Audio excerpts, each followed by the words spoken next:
Gente do céu, hoje eu sinto que a nossa conversa, a conversa desse vídeo vai ser ótima, vai ser maravilhosa, vai ser aquele papo muito, mas muito bom. Mas para melhorar o nosso papo, já começo pedindo um favor. Não se esqueçam de curtir, de comentar, especialmente o comentário de vocês é muito importante, tanto no chat que fica do lado, como aqui embaixo da descrição do vídeo. Esses comentários enriquecem o nosso bate-papo. Então, não custa nada escrever um comentário, colocar a sua opinião, mostrar os pontos com os quais vocês concordam ou discordam, para que nós possamos aprender juntos. Mas como eu ia dizendo, realmente eu acredito que a nossa conversa a respeito desse livro, As Garotas que eu Fui, da Tess Sharp, publicação da editora Rocco, vai ser assim... Ai, meu Deus, sem palavras, inefável, inexplicável, arrebatador. Arrebatador, acho que combina com a qualidade desse livro. Mas antes de falar propriamente da obra, eu vou fazer uma contextualização que não é exatamente a respeito do livro, mas é a respeito da minha vida enquanto leitor. Quem acompanha o canal já sabe que antes desse livro eu terminei uma leitura que também foi assim maravilhosa, que foi o livro Verity, da Colleen Hoover. Eu saí assim com as pernas bambas, eu me saí totalmente feliz, inteiramente satisfeito. Mas ao mesmo tempo que eu saí com aquela satisfação, com um sentimento de gratidão por ter encontrado um livro tão bom, um livro tão excelente, confesso que eu também experimentei uma certa tristeza, uma certa insegurança. Porque geralmente quando a gente pega um livro desse porte, como o livro Verity, da Colleen Hoover, a gente fica assim: quando é que eu vou encontrar um livro tão bom, ou melhor, e dificilmente você encontra esse livro na leitura seguinte, demora um tempinho, e se é que você encontra, assim, às vezes a impressão é que você nunca vai encontrar mesmo. Mas, para minha surpresa, ocorreu um milagre. Quando eu comecei a ler As Garotas que eu Fui, eu simplesmente me dei conta que estou diante do livro, olha só o adjetivo, perfeito. Geralmente a gente fala um dos melhores livros da minha vida, mas hoje, no atual momento, eu posso dizer: não é um dos melhores livros da minha vida, é o melhor livro da minha vida. Pode parecer mentira, mas eu juro, melhor livro da minha vida. E olha que eu sou fã de muitos autores, Monteiro Lobato, Stephen King, me tornei fã da Colleen Hoover, mas a Tess Sharp, ela conseguiu escrever uma obra que para mim é perfeita em todos os sentidos. As melhores qualidades que eu posso encontrar num livro, eu encontrei na escrita dela, e eu acho também que a editora Rocco colaborou muito, porque fez essa capa, que eu não entendo o porquê, mas algumas pessoas disseram que a capa era horrorosa, mas eu achei essa capa linda. Além de ser linda, ela é coerente, muito coerente com as páginas aqui do livro, com o conteúdo. A diagramação também da obra é agradável, letras de bom tamanho, então tudo isso contribuiu. É claro que também, né, a gente que lê bastante, a gente fica meio na dúvida, né? Apesar de ter me extasiado, de ter essa experiência arrebatadora, a gente fica meio na dúvida se também não é questão de eu estar num bom momento da minha vida, que de fato é. Às vezes um bom momento da vida ajuda com que o livro funcione muito melhor. Mas eu tô apostando que não é porque eu estou num bom momento da vida. Eu tô apostando realmente que essa leitura, ela é realmente incrível, ela é realmente arrebatadora. E vocês sabem que quando eu fico assim muito impressionado com o livro, quem me acompanha, eu começo a gaguejar, então eu vou ter que tomar muito cuidado, porque se eu não ficar atento, sou capaz de ficar gaguejando o vídeo inteiro e ninguém vai entender nada. O Fernando, filósofo dos livros, ele já é atrapalhado, ele gagueja, ele troca palavras, mas com um livro desse, olha, vai ficar difícil. E é aquele livro que dá uma tremenda de uma insegurança, porque em Verity, que foi bom, eu já fiquei inseguro, porque a gente quer passar realmente toda a emoção, toda as características maravilhosas do livro. Esse aqui então que eu defino como a perfeição. Imagina o meu nível, praticamente vocês não estão percebendo, mas eu estou em estado de pânico, porque eu acho que tudo que eu falar diante desse livro vai ser pouco, gente. Essa é a verdade. Eu tô assim apaixonado e também tô um pouco nervoso, porque eu já tava nervoso com Verity, porque eu achei, pô, peguei um livro maravilhoso, o próximo não vai ser tão bom, então eu vou ficar frustrado. Agora, depois desse, eu vou ficar assim muito preocupado com as próximas leituras. Será quando é que eu vou encontrar um livro assim tão bom?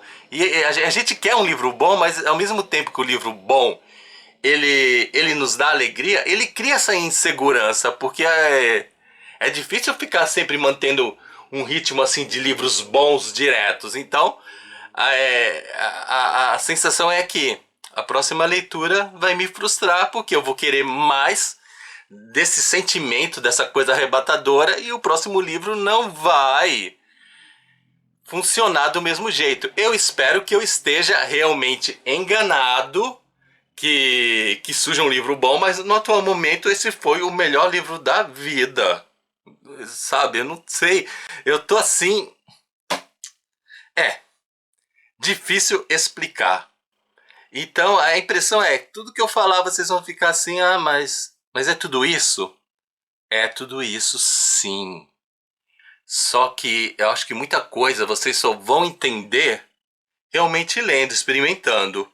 Por mais que eu fale, por mais que as outras pessoas falem, a gente nunca vai conseguir expressar a nossa experiência e nunca vai conseguir traduzir a nossa experiência de forma que vocês possam entender como essa experiência vai ecoar na interioridade de vocês.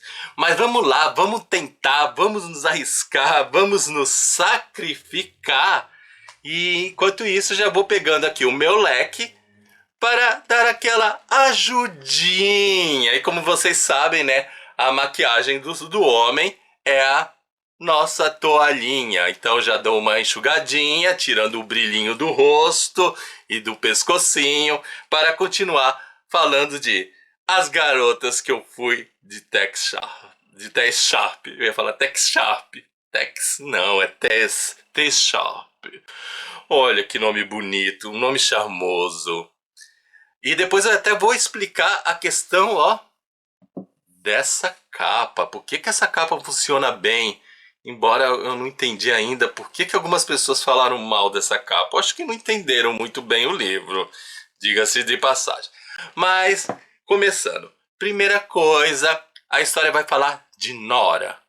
Uma menina, uma adolescente que vive atualmente com a sua irmã, que é protetora, muito amiga, e ela tem amizade no atual momento com o ex-namorado e está convivendo bastante com a namorada. Ou seja, a Nora, ela é bissexual. Ela estava namorando um rapaz, eles terminaram o namoro, tiveram alguns desentendimentos, é claro, mas o desentendimento não foi pela questão da bissexualidade da Nora, mas foi por algumas coisas do passado que o rapaz chamado Wes não gostou muito.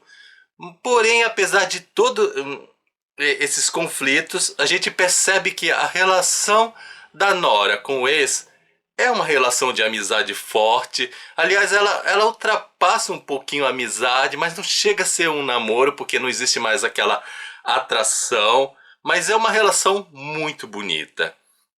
E, ao mesmo tempo, a Nora está se relacionando com a Iris. A Iris é uma menina encantadora, uma outra adolescente. A Iris, ela usa roupas vintage, ou seja, aqueles modelos mais antigos, clássicos. Então, quando a gente fala modelos antigos, não estamos querendo dizer algo ultrapassado, mas seria aquelas roupas icônicas, ou roupas tipo hollywoodianas. Será que eu falei hollywoodianas? Agora sim, correto? Então, é uma menina charmosa, e aí eles estão vivendo essa amizade de uma maneira legal. Diga-se de passagem que todos eles têm trauminhas com o pai ou a mãe, e mesmo assim, com essa questão dos traumas com a família, traumas familiares, eles até que têm uma maturidade, ou seja, eles conseguiram superar as características ruins dos seus progenitores. E a Nora, o Wes e a Iris, eles conseguiram arrecadar dinheiro para uma campanha em prol dos animais. Então é uma campanha de caridade e eles tinham que fazer um depósito no banco. Eles foram cedo. A Nora estava um pouquinho preocupada com o ex, porque não é ex, mas o ex, o nome W-E-S, com o ex, porque eles estavam, apesar de se gostarem muito, estavam com algumas coisinhas aí, umas questões mal resolvidas, mas foram lá fazer o bendito do depósito. Entram no banco e, para o azar dele, eles são... Gente, eles ficam numa situação de refém, porque o banco está sendo assaltado. Por essa eles não esperavam. E no banco havia também adultos. Os assaltantes, o que a Nora apelidou, basicamente os dois mais importantes, de boné cinza e boné vermelho, pegam essas pessoas, fazem com que elas se tornem reféns para poderem concretizar esse assalto e separam numa sala os adultos e noutra sala os adolescentes e crianças. A Nora fica preocupada, porém ela fica elaborando uma estratégia de como se livrar daqueles assaltantes. O que ela pode fazer para libertar aquelas pessoas? E ocorre também o seguinte, a atendente do banco, ela não consegue fazer com que o alarme soe. Então, tipo, ninguém tem noção que eles estão presos ali, que eles estão sendo assaltados. Mas a Nora tem uma irmã que tem um trabalho ali com a polícia, com o FBI, e ela dá um jeitinho de pegar o celular dela e escondido e aciona a irmã. E a irmã leva a polícia. Os assaltantes, eles ficam meio espantados com isso, porque como que a polícia ficou sabendo, eles não conseguem evoluir muito na questão do assalto, porque para eles fazerem o que eles queriam, eles precisavam de algo que o gerente deveria trazer, mas o gerente naquele dia teve um probleminha no trânsito e não chega ao banco. E isso também acaba piorando a situação, porque eles querem o gerente, eles não estão dispostos a libertar o povo e fica tudo nesse impasse, fica tudo muito parado ali. Mas a Nora ali elaborando formas de conseguir a liberdade de todo mundo de maneira heróica. E nós vamos percebendo também que os outros adolescentes, o Ace e a Iris, também tem uma coisa de heroísmo. Mas assim, a grande cabeça, o ser pensante, é a Nora. E por que a Nora ela tem essa capacidade, essa coisa de ser mais pensante, de elaborar? Por que ela tem essa coisa do heroísmo?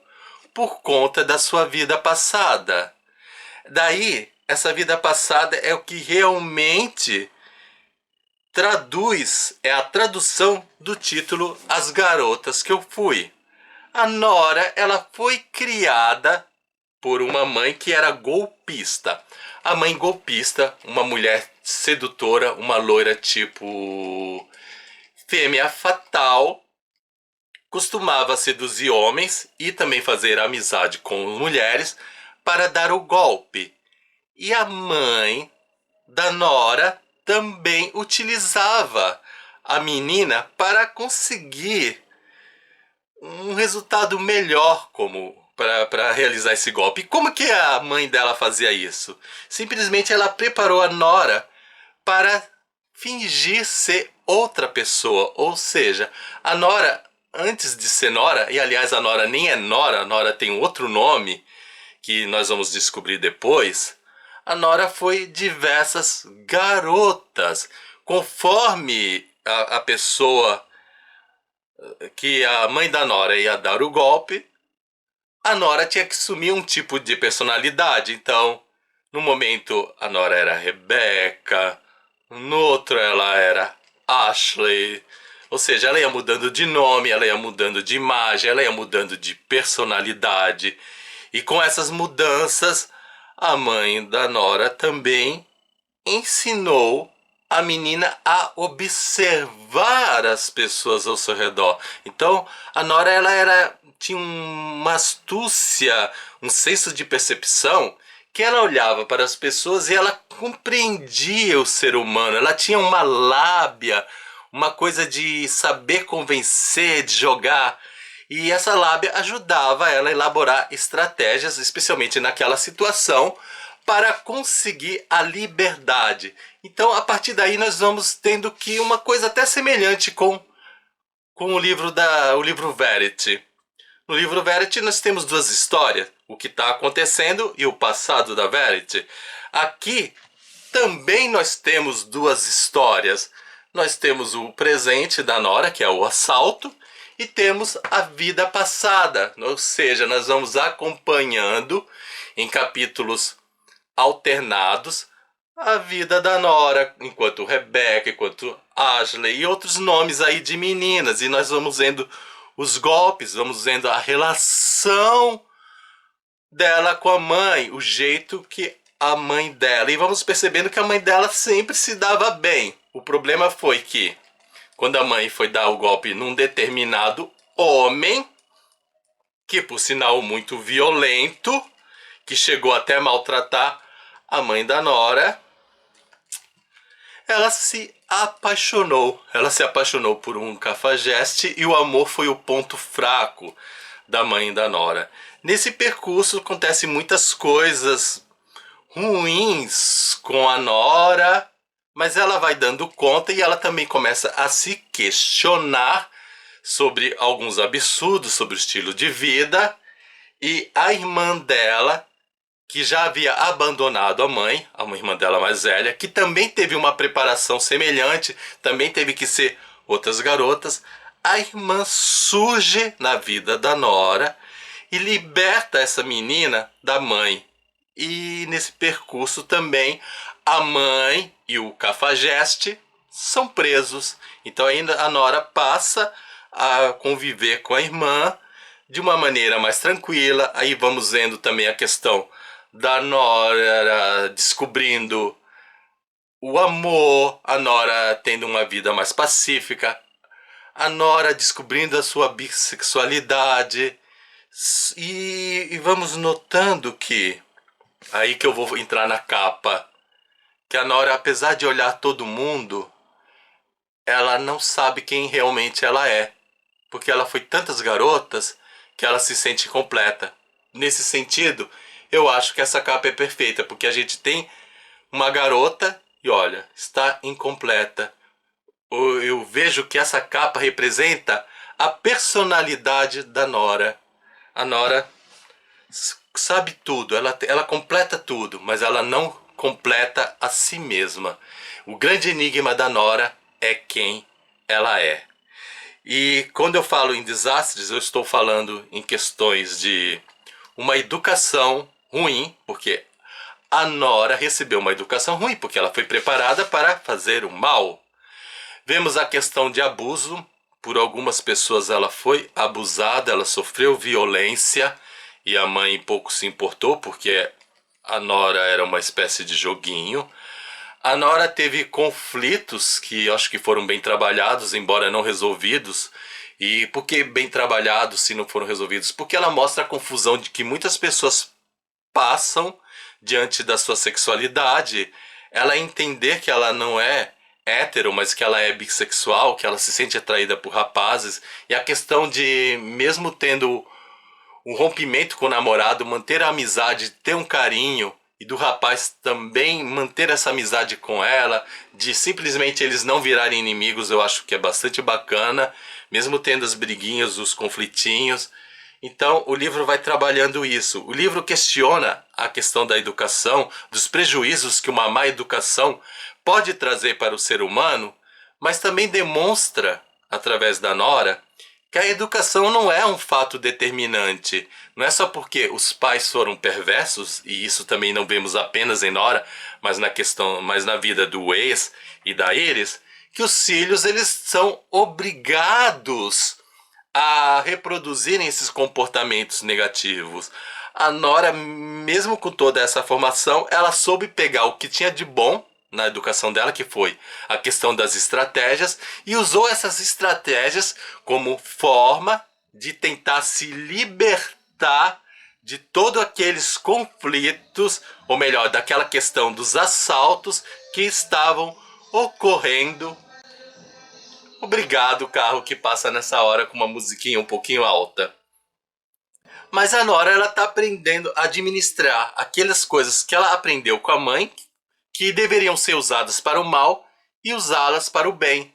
Então, nunca é tarde, mesmo que você tenha tido uma má formação, de você pegar talentos naturais e utilizá-los para o bem das outras pessoas. Você não é obrigado a reproduzir essa maldade. E o livro vai demonstrando isso com maestria. E ao mesmo tempo mostra o apoio, que é importante também quando a gente vê um jovem mal orientado.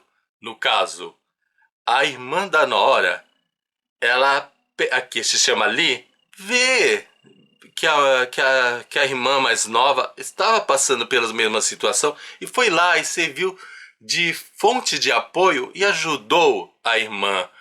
Em outras palavras, nada está perdido. E com isso tudo, a Nora vai amadurecendo, o livro vai se desenvolvendo de uma maneira assim muito boa. As duas histórias nos prendem. Algo que eu percebi, a autora T. Sharp, ela tem o dom do ritmo certo. O livro, ele tem mistérios? Tem. Mas esses mistérios eles vão sendo revelados, ou melhor, eles vão sendo jogados aos poucos e as suas soluções vão sendo reveladas no momento certo. Não é aquela coisa muito distante, muito prolongada. Eu percebi assim que a autora ela amarrou bem todas as pontas. Quem não gosta de ponta solta, com certeza vai amar As Garotas que Eu Fui, porque ela não deixa, ela coloca tudo ali, tudo explicadinho e no momento certo. Ela deixa um tempinho ali para você pensar, você ficar imaginando qual é a resposta. Aí depois que você imagina, você descobre e aí tem aquela percepção, acertei ou errei. Outra questão, a Nora ela vai elaborando estratégias, então ela vai pensando em possibilidades e conforme ela vai pensando, nós nos unimos à Nora e ficamos imaginando qual é a melhor estratégia para resolver esse problema. O que, que eu devo fazer aqui? O que, que eu devo fazer ali? E nós ficamos junto com a Nora. Algumas vezes eu me senti, concordo com a Nora. Outras vezes eu senti, discordo da Nora. Algumas vezes eu penso que se a Nora tivesse feito o que eu havia pensado, ela teria se dado bem. Outras vezes a Nora se dá bem porque ela não fez o que eu imaginei. Ela foi ao contrário. Isso é bacana a gente estar pensando, a gente estar refletindo. Mas um ponto positivo, outro ponto, afinal o livro tem vários pontos, é a questão das ações. Nós vamos vendo os personagens, alguns agindo de maneira correta e outros agindo de maneira incorreta. E vamos também percebendo os resultados. Nem sempre as ações corretas geram bons resultados para a pessoa. Às vezes alguém que agiu de má fé, que foi desonesto, se dá bem. Mas aí onde que fica o nosso caráter? Essa é uma reflexão. Será que eu devo fazer as coisas só de acordo com o que me satisfaz? Ou seja, se eu me dar bem, eu tenho que agir de maneira desonesta? Eu creio que não. Eu penso que, mesmo que as ações boas gerem maus resultados, nós devemos sempre praticá-las. Infelizmente, a maioria da sociedade tem aquele pensamento egoísta que é que se lasquem todos, eu só penso em mim mesmo, então eu só vou fazer aquilo que vai me trazer proveito. Então, se a ação é honesta, mas vai me prejudicar, eu não faço. Eu parto para a desonestidade porque eu quero me dar bem. E aqui o livro vai mostrando isso. Pessoas que se dão bem fazendo o mal, pessoas que se dão bem fazendo o bem, pessoas que se dão bem fazendo uma porção aí de coisas e vão se dando bem, vão se dando mal, mas em tudo isso a pergunta é: onde está o meu caráter? Eu tenho que ser honesto ou eu tenho que largar a minha honestidade? Aí tem várias outras questões. Como eu disse, o livro ele é perfeito, ele deixa a gente meio que sem palavras, ele é bem ajustado. Eu já ia me esquecendo de outra coisa.